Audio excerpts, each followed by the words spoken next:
딱 1년 전 싱가포르에서 북미 정상회담이 있었죠. 그때만 해도 뭔가 금방이라도 될 것 같은 그런 분위기였었는데 지금 상황이야 뭐 잘 아시는 바와 같습니다. 상황이 이렇게 된 데는 어디로 튈지 모르는 이 트럼프의 성향도 뭐 크게 한몫한 것 아니냐 뭐 이런 분석도 좀 있었습니다. 그런데 말이죠. 최근 미국에서는 다른 건 몰라도 북한 문제에 있어서만큼은 트럼프야말로 일관성 있는 사람이다. 이런 시각이 나오고 있다고 합니다. 선뜻 동의하기 어려운 부분도 좀 있으실 것 같습니다. 트럼프의 과거 행적을 통해서 북미 관계의 미래를 분석해 봤습니다.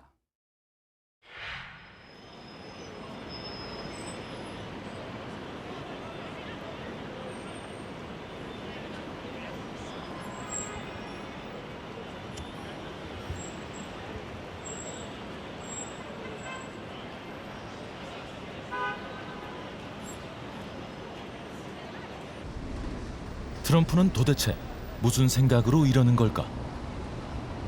미국 사람들도 궁금했던 모양이다. 어느 트위터에 올라온 글. 이게 트럼프를 이해하는 열쇠일 수도. 1999년 인터뷰. The biggest problem this world has is nuclear proliferation. And we have a country out there in North Korea which is sort of wacko, which is not a bunch of dummies, and they are going out and they are developing nuclear weapons. 1999년 53살의 부동산업자 트럼프다. And you say that you, as president, would be willing to launch a preemptive strike against North Korea's nuclear capability. First, I'd negotiate. I would negotiate like crazy, and I'd make sure that we tried to get the best deal possible. 20년 전 트럼프는 북미 정상회담이 필요하다고 힘주어 말한다. You know, he's had a very consistent worldview, I think, on a small number of things for over 3 decades. So he's more predictable, I think, than a lot of people think. All of Trump's beliefs are consistent. And like you say, these are views that have been held for a long time. These are not new, and he's not improvising.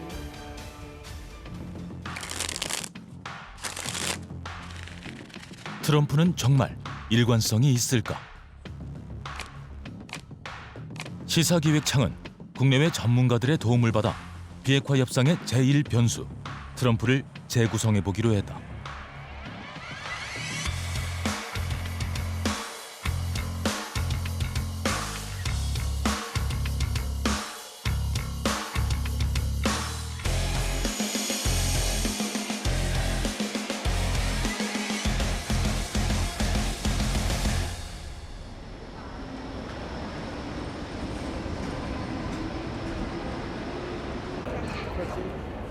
트럼프 부동산 제국의 심장부, 트럼프 타워. 화려한 대리석과 황동으로 장식된 로비.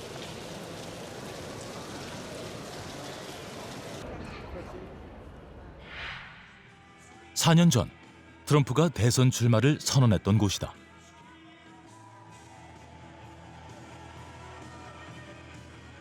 I am officially running for President of the United States, and we are going to make our country great again.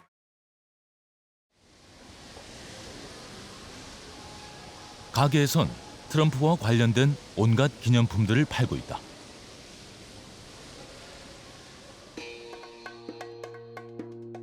이 중에서 제일 잘 팔리는 건 도널드 말하는 볼펜.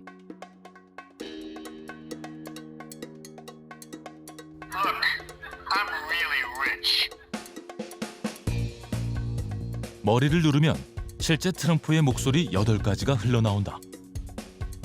I will be the greatest president that God ever created. 이 볼펜은 트럼프에 대해 꽤 많은 걸 말해준다. Our leaders are stupid. Our politicians are stupid.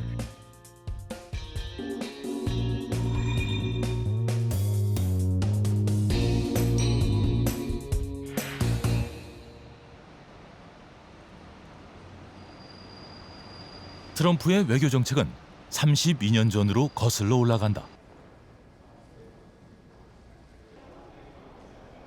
1987년 9월 2일자 뉴욕타임즈는 트럼프의 대선 출마설을 최초로 보도했다.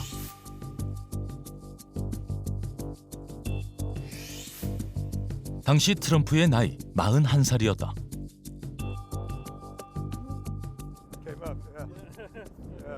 32년 전 이 기사를 썼던 기자를 만났다. Hard to believe it was 32 years ago. We were both young then, right? This was before the 1988 presidential election. And clearly Donald Trump had this idea in his head from long ago that he might run for president. Which was sort of the dominant political figure in New York in those years. 그리고 자기 돈으로 뉴욕 타임즈 등 미국 3대 일간지에 전면 광고를 냈다. Japan was more on his mind, actually. 미국의 외교 정책을 강하게 비판하는 내용이었다. See, this is very Trump, right? Just a little back letter. Can you read it out loud, like, what's so Trump-like? There's nothing wrong with America's foreign defense policy that a little backbone can't cure. That's very Donald Trump. An open letter from Donald Trump on why America should stop paying to defend countries that can't afford to defend themselves. And what's incredible about that, so this is 1987, that's his whole position in reference to Europe now.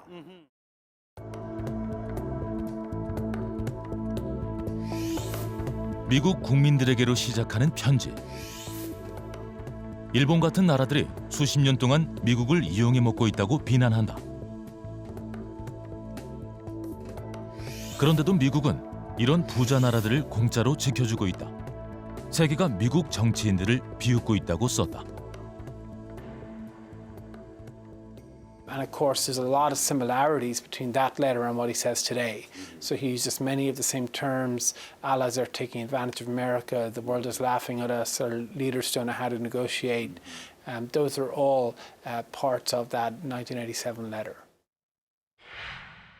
Donald Trump, the multi-millionaire real estate developer. 트럼프의 기이한 전면 광고는 당시 TV 토크쇼에 관심을 끌었다. I was tired, and I think a lot of people are tired of watching other countries ripping off the United States. This is a great country. They laugh at us. Behind our backs, they laugh at us because of our own stupidity and the... 당시는 일본 제품들이 미국 시장을 점령하다시피 하던 시절이었다. Why aren't these countries, these wealthy money machines, paying us for the defense of their freedom and their nations? Why aren't they paying us? He begins to target Japan repeatedly in the late 1980s. Well, fast forward 30 years, the same argument is there, but now it's been directed toward China. You're a great partner. You're a great partner. And we stupidly... 나중엔 한국도 트럼프의 공격 목록에 포함됐다. Well, for one thing, we're protecting the world. Why are we protecting South Korea without being paid? Okay? They're a competitor. They make a tremendous amount of money off of us. They sell their televisions, everything else. Why are we protecting South Korea? And if you fast forward then over the 30 years since, he almost never says anything that contradicts those core visceral beliefs. So these beliefs are not policies, they're not operational, but they are sort of his core instincts. And I think those instincts really shape his behavior.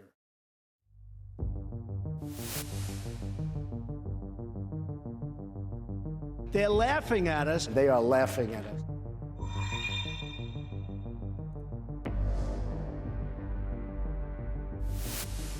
Our first guest tonight is America's favorite cutthroat real estate mogul.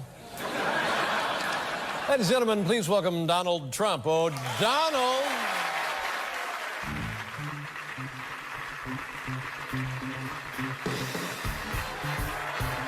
트럼프의 독특한 세계관은 언제 어디서 형성된 것일까?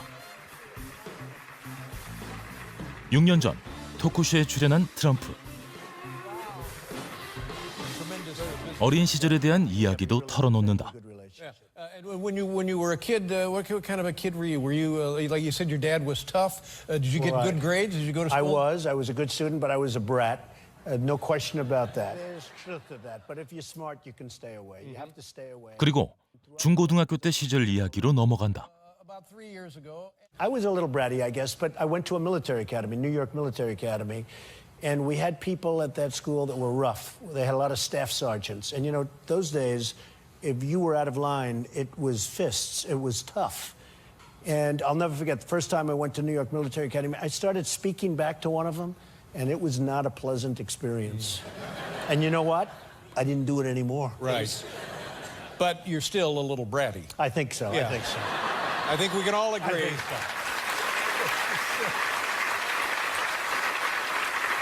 You know, it's interesting. You're born, David, and you too, you're born a certain way. And does it really change that much from the time you're very...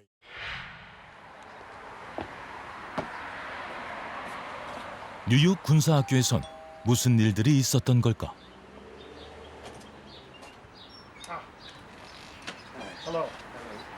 동창생 한 명을 만났다. Which was great because I didn't need any, you know, I didn't care about a sword. My family knew Fred Trump and his family because we attended the same beach club in Atlantic Beach, Long Island. I mean, when I first knew him, he was the bully on the beach. All the little kids were frightened of him. 트럼프는 초등학생치곤 좀 심한 말썽쟁이였다.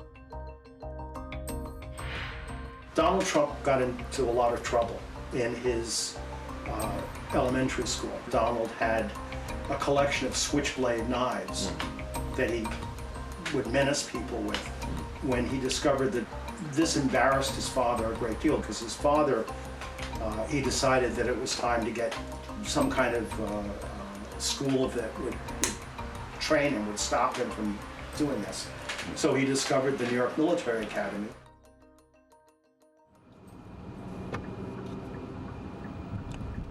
아버지가 아들을 사람 만들려고 보냈다는 군사학교.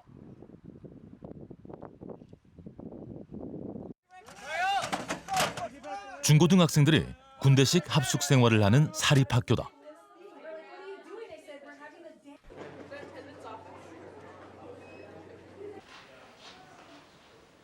복도에는 학교를 빛낸 졸업생들의 사진들이 걸려 있다. 트럼프 사진도 한 자리를 차지하고 있다.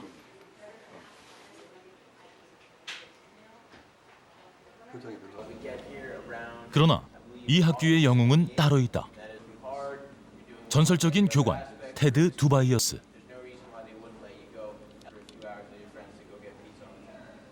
학교에선 이 사람을 기념하는 DVD까지 제작해 팔고 있었다.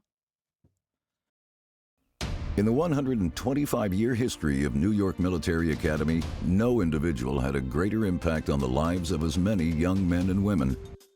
Tobias had been a cadet at the military school since 1942. He graduated and was given a job as a supervisor. And he stayed there for the next 50 years. He never left except for maybe a weekend. So he was what we call a lifer. Donald first met him, and Donald was, you know, a wise guy. When he was told to make his bed, he refused to make his bed. 신입생이 호랑이 교관의 심기를 건드린 것이다. Tobias just punched Donald until he would make his bed, just slap him around. And so the people who did got rewarded. The people who didn't, and this is where I came in, because I didn't do what he wanted me to do, got punished. So I think the first smart thing that Donald did was recognize a way to escape from the punishment, and in fact he became an obedient cadet. 그런데 이해하기 힘든 일이 벌어졌다. 두바이어스가 트럼프를 마음에 들어한 것이다. His job was to teach those young boys to be tough, tough, tough, tough. And he really took a liking to Donald, you know, who was already pretty tough. And he made it sound like it was not quite being docile. It was more like Tobias came to respect Trump because Trump stood up to Tobias, stood up to him, but they both recognized that each other as strong men. 반면 맥킨토시 같은 책벌레들은 두바이어스의 먹잇감이었다. 문제를 해결해 준 건 트럼프였다. I ran into Donald and told him what was going on, and he said, "Well, let me have a word with Tobias," and then it stopped after that. 트럼프의 아버지는 만족했다. And then for the first year, Fred Trump was very pleased with the results because Donald seemed to be much more polite when he came back home. Military Academy changed his life. I actually don't believe it changed his life. I don't think so. I think he simply learned how to survive it. 트럼프는 아버지가 바라는 아들이 된 것이다. In fact, Fred Trump's brother had become a professor at MIT, one of the great institutions in the United States, and Fred Trump thought that was a disgrace because, you know, those professors, they don't work hard and they're not tough. So he didn't want his son to be like that. He wanted his son to be tough, tough, tough. 트럼프는 군사학교에서 만만하게 보이면 끝이란 걸 배웠다. 이런 세계관이 외교 정책에 고스란히 나타난다. They laugh at us, and they're laughing at us. They think we really are being laughed at and scoffed at. They're laughing at us. They're laughing at us. They are laughing at us. We don't want other leaders and other countries laughing at us anymore, and they won't be. They won't be. On behalf of the General Assembly, 트럼프는 비웃음 당하는 걸 몹시도 싫어한다. Conversations and meetings. 역설적인 일이지만 세계는 이런 트럼프를 비웃었다. In less than 2 years, my administration has accomplished more than almost any administration in the history of our country. America's so true. 웃음이 터져 나왔다. Didn't expect that reaction, but that's okay.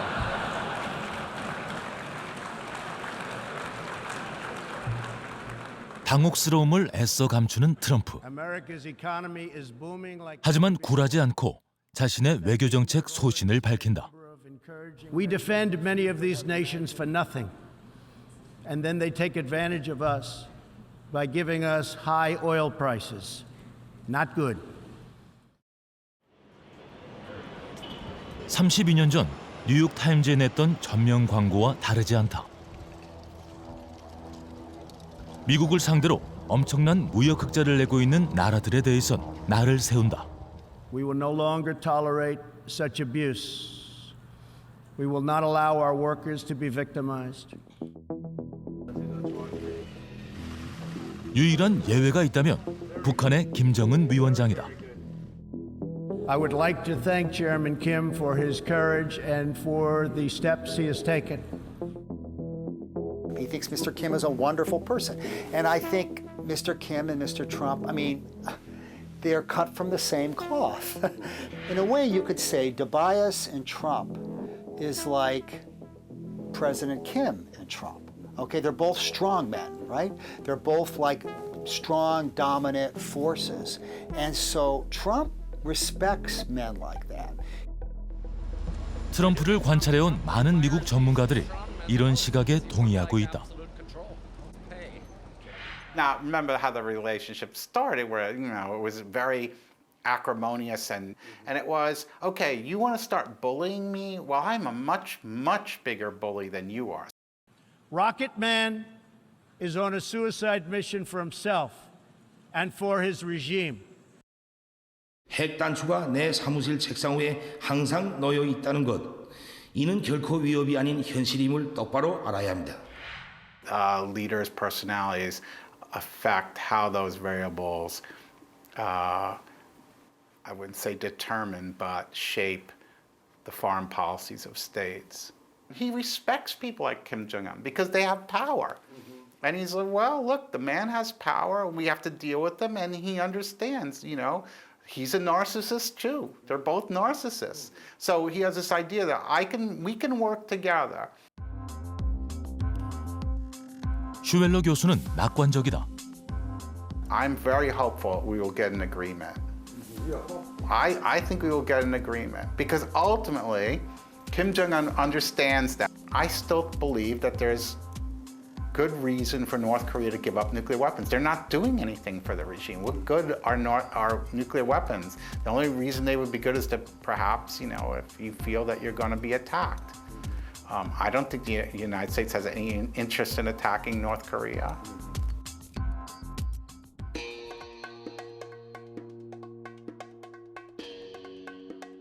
I don't wear a toupee.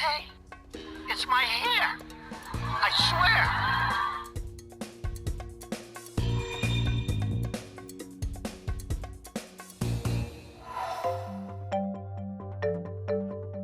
트럼프의 북한 비핵화 정책은 20년 전 1999년으로 거슬러 올라간다.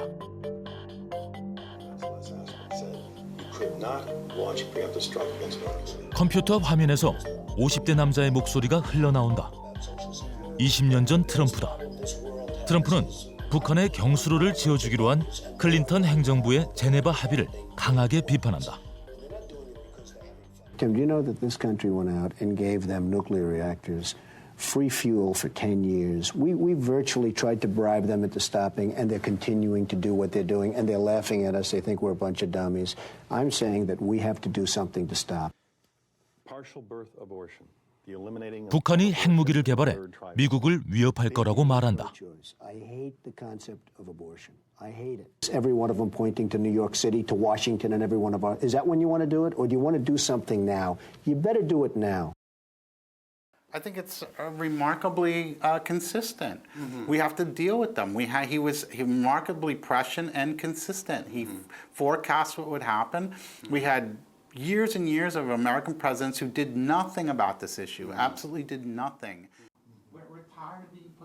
그렇다면 북한 핵시설을 공격하겠다는 얘기일까?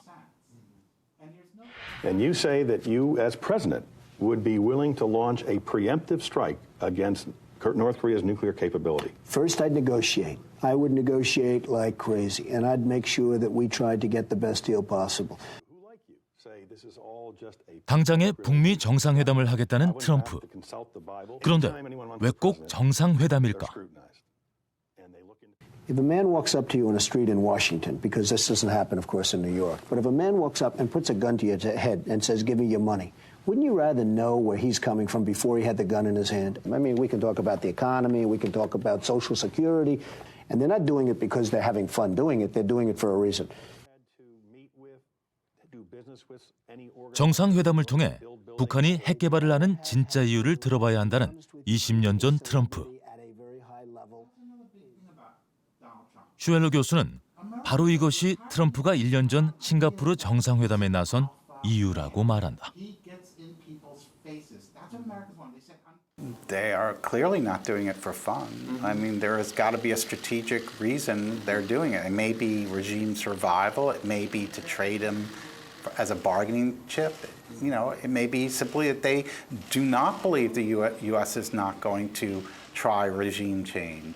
If you sweeten the pot and you talk to them and figure out what's going on. Just like Trump said, we can talk, we can figure out why do you want these things and, what can we do? 싱가포르 회담 직전 트럼프가 했던 말들이 이를 뒷받침한다. What are you doing to prepare for the summit with North Korea? I think I'm very well prepared. I don't think I have to prepare very much. It's about attitude. It's about willingness to get things done. But I think I've been preparing for the summit for a long time. 김정은의 의중을 읽는 것이 제일 중요하다는 말이다. 김정은의 의중을 어떻게 읽을 수 있을까? 다른 기자회견장에서 기자들의 질문이 이어졌다. How long will it take? I think within the first minute, I'll know. Just my touch, my feel. That's what I do. 아마 싱가포르 회담이 첫 번째 회담이었고 그 첫 번째 회담을 통해서 상대방의 진정한 의도가 무언지를 탐색하려고 하는 탐색전 성격이 꽤 있었다고 저는 봅니다. 트럼프 이전의 미국 대통령들은 북한의 진위를 파악하는 데 소홀했다고 국내외 전문가들은 지적한다.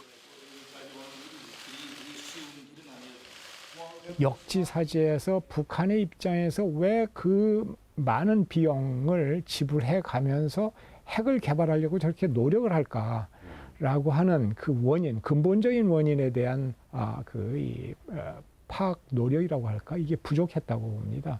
북한의 안보 불안감, 안보 불안감을 해소해주고자 하는 정치적인 노력이 별로 없었다라고 하는데 저는 그 문제가 있었다 이렇게 보는 것이죠. 그런 그 안보 불안감을 해소해주기 위한 정치적인 노력이 있었어야 되는데 그 노력이 없었고 트럼프 대통령이 최초로 그러한 정치적인 노력을 시작을 한 겁니다. CIA 한국 정보통이었던 도널드 그레그 전 대사는 그동안 북한에 대한 미국의 심각한 정보 실패가 있었다고 털어놓는다. I think we really refused to see a lot of signals that the North Koreans were sending, and we were much too slow in taking advantage of an opportunity to improve relations with North Korea. We now have done it, but we could have done it sooner if we had stopped demonizing them and started talking to them. 미국과 북한의 정상들이 마주 앉아 먼저 서로에 대한 오해를 풀어야 했다는 것이다. Trump's instinct was right that the process should start with a summit. Yeah, I mean, I think the North Koreans are getting nuclear weapons because they think that will help them deter an American attack on North Korea.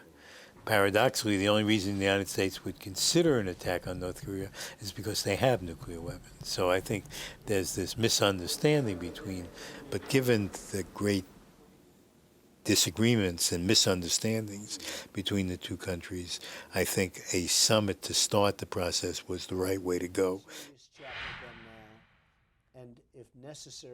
1999년 트럼프는 CNN에도 출연해 북미 정상회담의 필요성을 역설했다. You go in, you start negotiating, and if you don't stop them from doing it, you will have to take rather drastic actions, because if you don't take them now, you're going to be in awfully big trouble in 5 years from now when they have more missiles than we do. We're a bunch of saps. November 1999. He could have said that yesterday. 트럼프의 본능은 적어도 북한 핵 문제에 관한 한 대체로 적중해 왔다. It was November 1999. He could have said that yesterday. 문제는 트럼프의 접근법이 상당한 위험을 수반하고 있다는 점이다. When you say something fairly drastic, that sounds like you're suggesting a potential Israeli-like unilateral strike against the Osirak reactor in Iraq in the 80s. You can never rule it out. What Israel did was fantastic, and you can never rule it out. And you know what? If you ruled it out, you couldn't talk to them.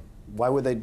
The only thing they're afraid of is exactly what you just said. That's what they're afraid of. That's what they're concerned with. 트럼프는 위험을 감수하더라도 협상 상대방을 움직일 지렛대를 끝까지 놓지 않는다. 비핵화 협상이 실패로 돌아갈 경우 북한 핵시설에 대한 폭격도 배제하지 않겠다는 얘기다. 한반도엔 위험스러운 시나리오다. He's a guy who has no problem taking risk. And that can be a positive thing. In other words, if you're in a stalemate, as the one you've had on the Korean Peninsula for all these years, if you're in a stalemate, somebody does have to make a move to say, okay, we can fix this. And in that sense, the Trump adventurousness could be productive. On the other hand, he also scares people, and it would be easy to imagine him miscalculating. 좀 전에 그 CNN 앵커하고 인터뷰에서 보면은 트럼프가 이 극단적인 조처를 배제하면 안 된다 이렇게 얘기했잖아요. 이게 군사적 조처 그걸 말하는 거예요? 그러니까 글자 그대로 배제하지는 않는 겁니다. 뉴욕타임즈 전면 광고에도 나왔지만은 트럼프는 기본적으로 고립주의입니다. 예. 그러니까 미국 안에서도 돈 쓸 일이 많은데 왜 세계 경찰 노릇하면서 부자 나라도 지켜주면서 헛돈을 쓰느냐. 그렇죠. 그런 입장들인데 그런 어디서 알 수 있냐면 그러니까 볼턴 보좌관, 그러니까 강경파라고 이야기를 하는데 예. 볼턴 보좌관을 그 임명을 할 때 예. 당신이 나한테 한 가지만 약속해라. 그게 뭐냐면 미국을 새로운 전쟁으로 끌어들이지 마라. 예. 그렇게 이야기를 한 거거든요. 그렇기 때문에 이제 기본적으로 이 트럼프는 고립주의를 택하고 있는 거고 예. 미국이 만만하게 보인 것 같다. 이런 경우에만 선택적으로 이제 군사적 선택을 하는 최후에. 네. 그러니까 그런 그 가능성을 배제하지 않는다. 왜냐하면 이걸 배제하면 협상은 끝장이다. 이렇게 생각을 하거든요. 그럼 트럼프 입장에서는 무력이 아닌 그 협상으로 평생을 이 사람이 이제 협상으로 살아왔기 때문에 무력이 아닌 협상으로 북한 핵을 포기시킬 수 있다. 이렇게 믿는 거군요. 네, 그렇습니다. 그러니까 기존에 트럼프 이전에 이제 미국 정부의 북한 접근법 이런 걸 보면 미국이 아주 강력한 힘으로 압박을 하면 북한이 손을 들고 나올 거다. 이런 전제가 깔려 있습니다. 그렇지만 지난 30년을 되돌아보면 미국이 압박을 하면 할수록 북한은 더 핵 개발을 가속화시켜 왔다는 게 지난 30년이었습니다. 트럼프의 접근법은 그게 아니다.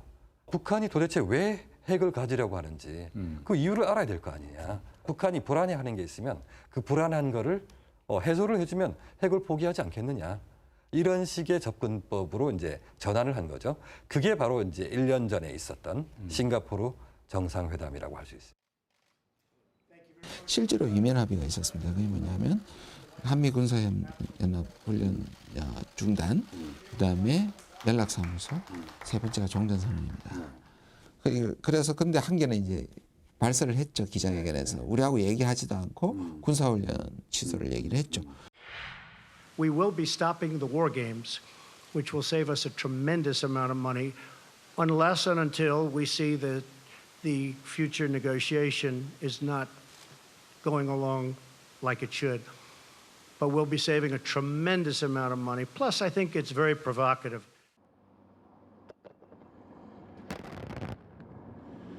북한이 가장 두려워하는 한미 군사훈련을 중단함으로써 북한을 안심시키려는 조치였다. 아마도 그 단독 이 정상회담에서 저는 김정은 위원장이 그러한 아마 요청을 했을 겁니다. 미국 측에.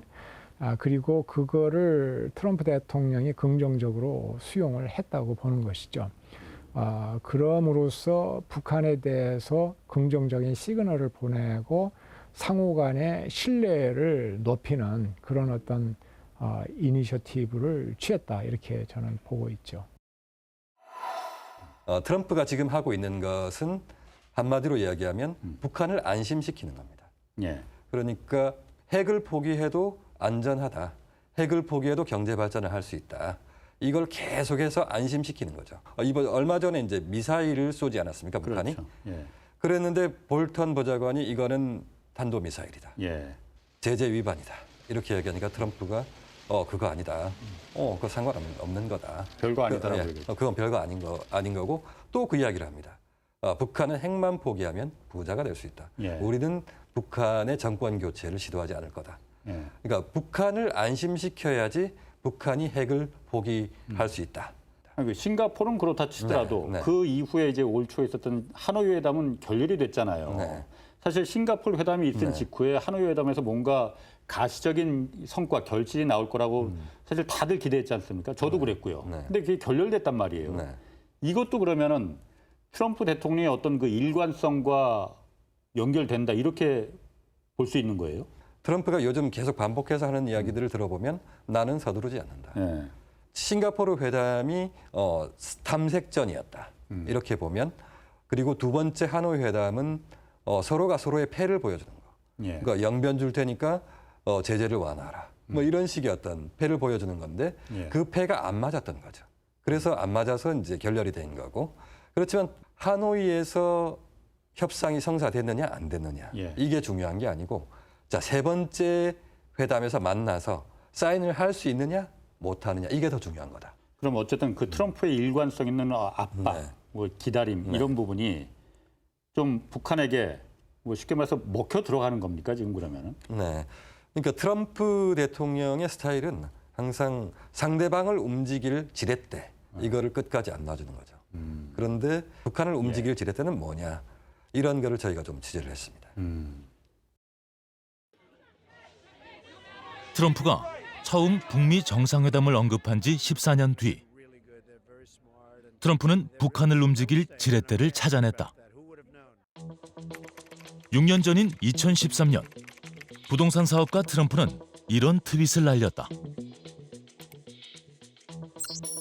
북한은 중국의 도움 없이는 생존할 수도 없고 먹을 수도 없다. 중국은 전화 한 통으로 이 문제를 해결할 수 있다. 중국은 우릴 비웃는 걸 좋아하지. 다음 날 트럼프는 또 트윗을 날렸다. 지금 미국 대통령은 북한에 있는 28살짜리 괴짜를 조심해야 한다. 머지않아 미국은 굉장히 노골적인 위협을 당하게 될지 모른다. 2013년 당시만 해도 많은 이들이 비웃었다. 아무도 트럼프가 대통령이 될 거라 생각하지 않았던 것이다. 그러나 이를 비웃기라도 하듯 2017년 트럼프는 대통령에 취임한다. 그리고 중국을 움직이는 초고강도 대북 제재에 나선다.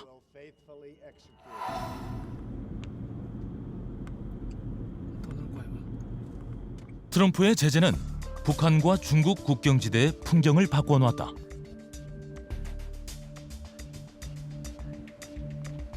북한 만포시와 맞닿아 있는 중국 지안시. 지난 4월 개통된 압록강 대교. 기존의 대표적인 북중 교역 통로인 단둥과 훈춘을 뒤이어 제3의 교역 통로로 큰 기대를 모았다.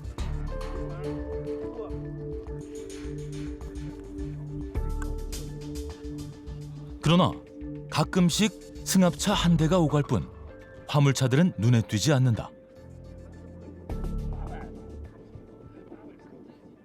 저기 들어오면 흙이 들어오는 게 없죠. 나가는 거는 좀 많습니다. 나가는 건 많죠. 건설자들 들어오는 건 바쁜데요. 지금 그 제재하고 있네 중국도. 그렇죠. 공식 무역뿐 아니라 밀수꾼들도 눈에 띄게 줄어들었다. 네, 밀수를 이들 세게 했는데요. 지금은 안 돼요. 지금 한 집에서 몇 집 구해야 돼요.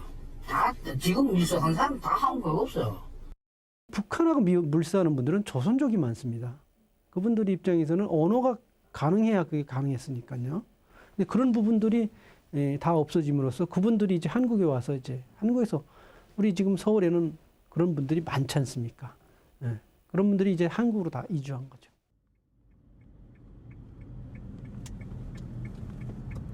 줄지어 늘어선 버스들. 북한 여성 노동자들을 중국 공장으로 태워줄 버스들이다. 입국 심사장에서 단체 운동복 차림의 북한 여성 노동자들을 만날 수 있었다.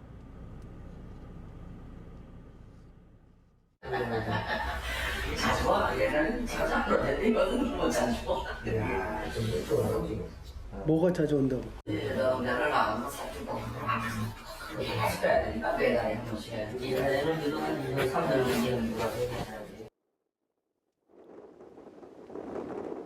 제재로 인해 3년짜리 취업 비자가 금지되자 한 달짜리 단기 방문이라는 편법을 쓰고 있는 것이다.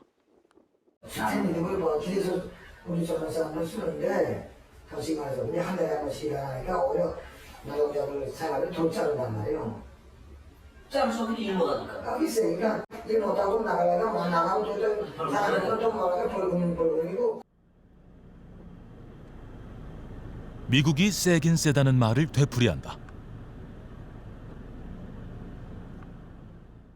얘기하면서 제재의 가치를 된다니까. 미국은 여기 세다 그래야 되나? 미국은 여기 세다 그래야 되나? 중국에서는 마음대로 못하고 손들어 좀 깔았어. 이 공단에는 한때 북한 노동자 3천여 명이 있었지만 지금은 절반으로 줄었다.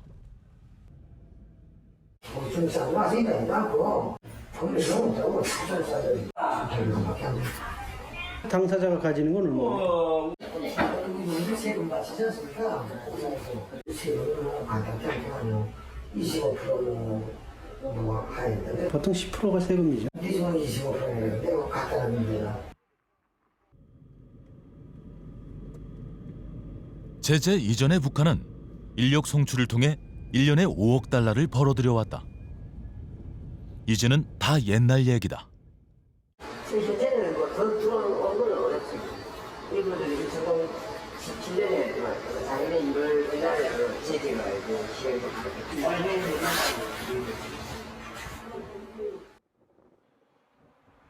중국인 고용주들은 걱정이 태산이다. 연말까진 어떻게든 북미 협상이 타결되겠지 막연한 기대만 하고 있다.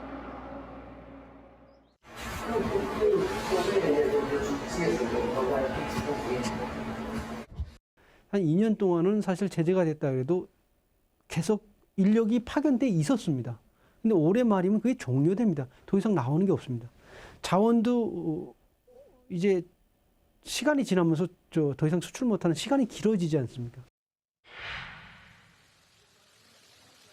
하노이 회담에서 트럼프는 제재라는 지렛대를 놓아주지 않았다. Sometimes you have to walk, and this was just one of those. Basically, they wanted the sanctions lifted. 경제 개발을 위해 제재 완화가 절실하게 필요했던 김정은으로서는 하노이 회담 결렬로 인해 계획 수정이 불가피해졌다. 자력갱생이라는 구호를 앞세워 내부 단속에 나서고 있다. 적대 세력들이 제재를 해제하든 안 하든 자력갱생으로 사회주의 강국 건설의 높은 목표를 향하여 곧바로 전진할 것이며 기어이 우리 손으로 우리가 내세운 공과 이상을 실현하고야 말 것이다. 그러나 과연 지금의 북한 현실에서 자력갱생이 가능할지 회의적인 시각들이 많다. 과거의 김일성, 김정일 위원장과는 완전히 다른 상황에 놓여 있다고 봅니다. 김정은 위원장은. 먼저 경제 시스템이 바뀌어 버렸습니다. 완전히 실질적인 시장 경제가 돼버렸고요. 주민들 가계 소득의 한 80%를 시장 활동에서 이제 거두어들이는 그런 상황이고, 그 다음에 폐쇄 경제가 아니고 개방 경제입니다. 지금 완전히 지금 대외 그 무역 의존도가 48% 정도 된 상황에서는 자력갱생이 힘들 겁니다.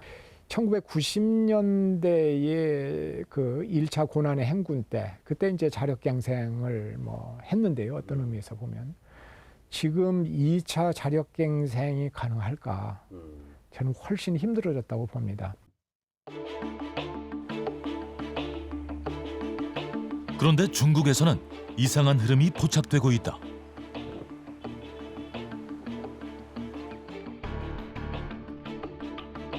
중국의 한 인터넷 사이트. 하노이 회담 결렬 이후 많은 사람들이 실망하고 있지만 지금이야말로 북한 투자의 적기라고 적혀 있다. 지금 북한 투자 설명회에 참가해 기회를 잡으라고 한다.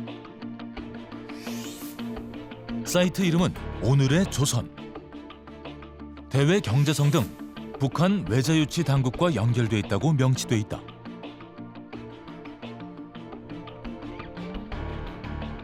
하노이 결렬된 이후에 지금 다소 한반도 정세에서 냉각 기간은 그치지만 북한은 어떤 형태든지 경제적 성과를 보여주기 위해서라도 뒤로는 결국은 외자 유치를 이끌어내기 위해서 투자 설명회도 하고 그런 기업들한테 지금이 북한의 투자 기회라는 것을 계속적으로 강조해 나가는 거죠. 이 사이트에서 눈에 띄는 건 북한 경제개발구의 청사진들이다. 시사기획청은 이 중 한 곳의 투자 설명회 화면을 입수했다. 황해남도 강령군 경제개발구. 우리 측 연평도와 백령도 바로 건너편에 있는 낙후된 농어촌 지역이다. 先说一下，就原先的那康宁郡的那个主要企业，主干企业原先是那个农业的，特别是康宁郡是有2000公顷的马铃薯等地的。 유창한 중국어로 강영군을 친환경 최첨단 도시로 변모시키겠다는 계획을 설명한다. 完了，总的目标是把整个康宁郡那个最后的目标是开发成一个观光开发区。这观光开发区呢，这里边我们想体验一些就是绿色尖端科技的那个什么工业区，还有那个休闲什么那个休闲娱乐什么区域，还有那个示范农业绿色农业示范区，都在包括在那个康宁郡那边。 조감도에선 여느 선진국 도시를 방불케 하는 풍경들이 펼쳐진다. 完了，我们希望我们的康宁郡开发为世界就是级别的那种绿色的那种就是那个观光区域，所以我们设计的那个具体的那个环节都按照国际的那标准来那个设计的，就是有时候方法是一定要符合那些5星级的，好像这样。 还有那个娱乐设施也是这样，人家最好的那个拿出来来规划。 설명의 마지막엔 대외 경제성의 고위 간부가 등장해 한껏 자세를 낮춘다. 앞으로 그저 호감이 같으면은 그저 서로 연결을 좀 강화해서 좀 문의하실 거면 문의하시고 협력하실 거면 그저 조금 협력해서 그 상대가 다 리가 나는 그런 기업을 나가면 따를 것 같지만. 画一下名片，명함이有。 북한 전문가들은 이런 장면에서 김정은의 의중을 읽을 수 있다고 말한다. 대외 경제성은 북한이 말 그 외자 유치를 총괄하는 내각의 핵심 부처예요. 여기에 나와서 설명하는 등도 보면 북한의 간부급들이잖아요. 나가서 설명해라. 이렇게 김정은 위원장이 지시하면서 이런 대외 경제성의 고급 간부들이 오히려 직접 나와가지고 투자 유치도 설명하고 이렇게 노력들을 하는 거죠.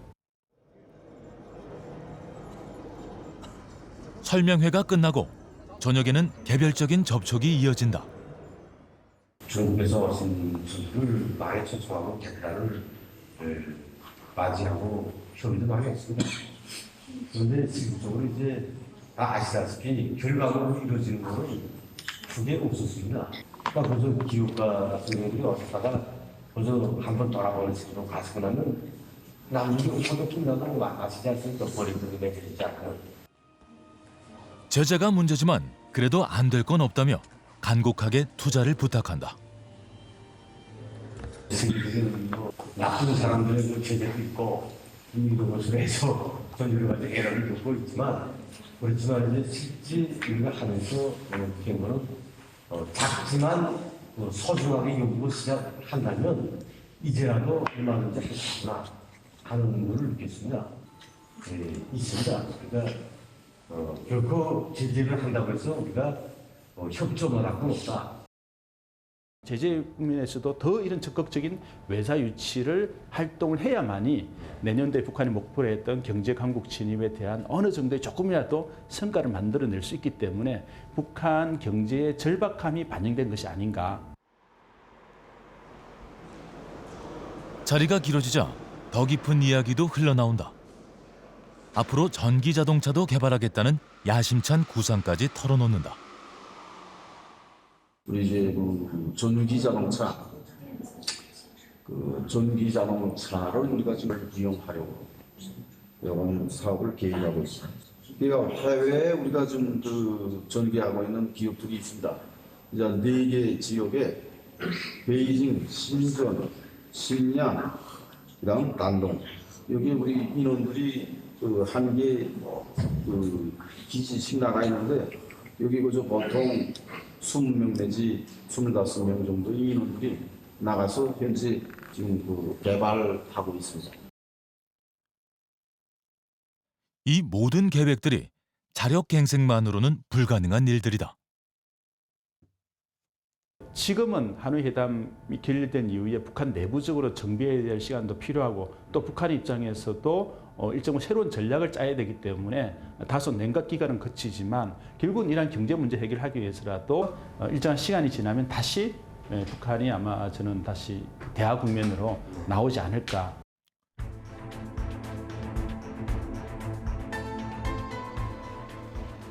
북한과 김정은은 이례적으로 미국 대선의 쟁점으로 떠오르고 있다. 민주당의 선두주자 조 바이든의 첫 유세.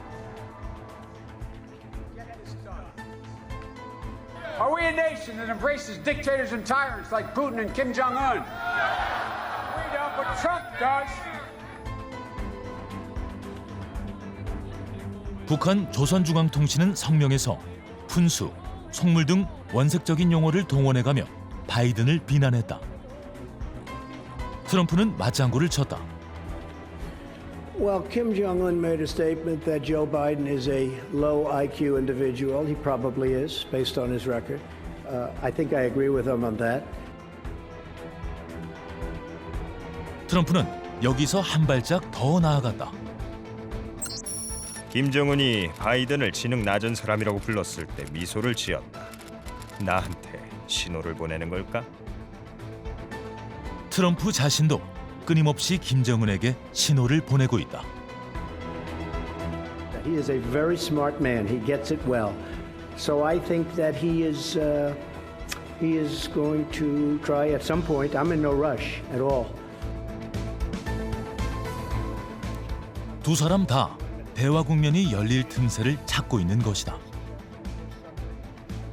한반도 비핵화의 최대 당사자인 우리가 할 일은 무엇일까?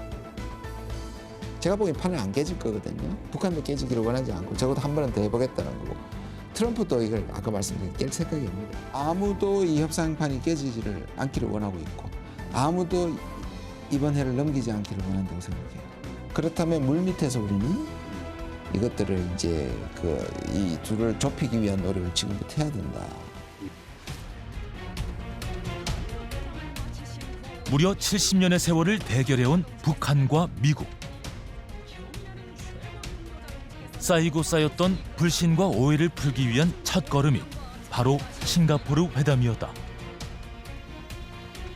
평화로 나아가는 일은 정상끼리 마주 앉는 데서 시작해야 한다는 게 싱가포르 회담의 정신이었다. 대화의 불씨가 살아있는 한 희망을 가질 이유는 충분하다.